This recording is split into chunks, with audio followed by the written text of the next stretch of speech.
আজকের সবচেয়ে বড় অর্জন যেটা সেটা হচ্ছে যে আমরা বিভিন্ন বিষয়ে রাজনৈতিক দলগুলোর অবস্থানগুলো জেনেছি। সংস্কার নিয়ে রাজনৈতিক দলগুলোর সঙ্গে দ্বিতীয় দফার আলোচনায় জাতীয় ঐক্যমত্য কমিশন। রাষ্ট্রের ক্ষমতার ভারসাম্য আনার লক্ষ্যে সংবিধান সংস্কার কমিশনের প্রস্তাবিত জাতীয় সাংবিধানিক কাউন্সিল এনসিসি গঠনের বিষয়টি নিয়ে পক্ষে বিপক্ষে মত দিয়েছেন বিভিন্ন রাজনৈতিক দল।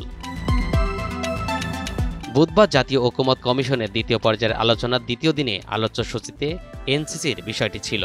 বিএনপি বরাবরের মতো আজও এনসিসি গঠনের বিরোধিতা করেছে। আজকের আলোচনায় বিএনপির সমমনা 12 দলীয় জোটও এনসিসি গঠনের বিরোধিতা করে।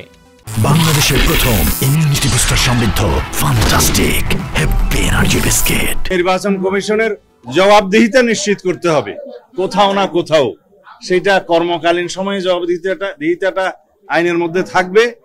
আর নির্বাচন কমিশন যেহেতু সাংবিধানিক প্রতিষ্ঠান, আর্টিকেল 118 বলা আছে তারা সুপ্রিম জুডিশিয়াল কাউন্সিলের মাধ্যমে অপসারণ হবে।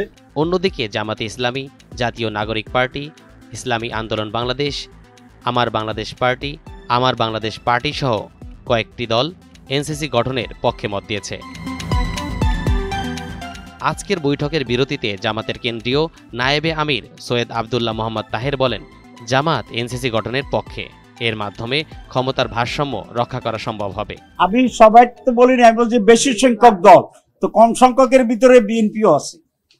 2, আলিয়ার সাহেব বলেছেন মোর দেন 3/4, 4 ভাগের 3 ভাগে নীতিগতভাবে এটার সাথে একমত হয়েছে। তবে আমরা চেষ্টা করছি আরো কনসেনসাস কিভাবে আনা যায় আলাপ করার জন্য। এই জন্য একটু লম্বা করে আমরা কথা বলতেছি।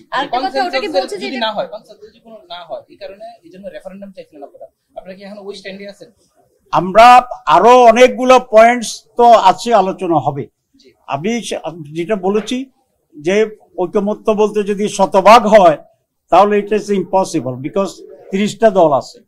সুতরাং ঐকমত্যের ব্যাপারটিও একটু কনসাইজলি কনসেপ্ট তৈরি করতে হবে যে এতটা হইলে এইভাবে ঐকমত্য হয়ে যাবে।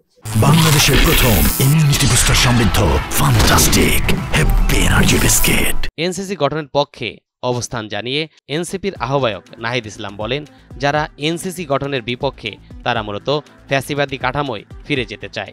সার্বিকভাবে এটা আমাদের জন্য আজকের দিনটা একটু হতাশার, কারণ আমরা আজকে আশা করেছিলাম যে এনসিসি বিষয়ে অ্যাটলিস্ট নীতিগত একটা ঐক্যমত্যে আমরা আসতে পারবো, যে এই ধরনের এই যে সাংবিধানিক প্রতিষ্ঠানগুলো সেখানে ঐক্যমত্যের ভিত্তিতে নিরপেক্ষ বা আস্থার ভিত্তিতে নিয়োগটা হবে, একদলীয়ভাবে আগের মতো ভাবে প্রধানমন্ত্রীর ইচ্ছা অনুসারে নিয়োগ হবে না। মতপার্থক্য যাই থাকুক, এই মুহূর্তে সবচেয়ে জরুরি হলো দ্রুত ভিত্তিতে সংস্কার ও গ্রহণযোগ্য নিরপেক্ষ নির্বাচন আয়োজন।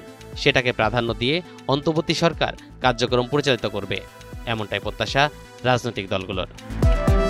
তরিকুল ইসলাম, এনটিভি অনলাইন।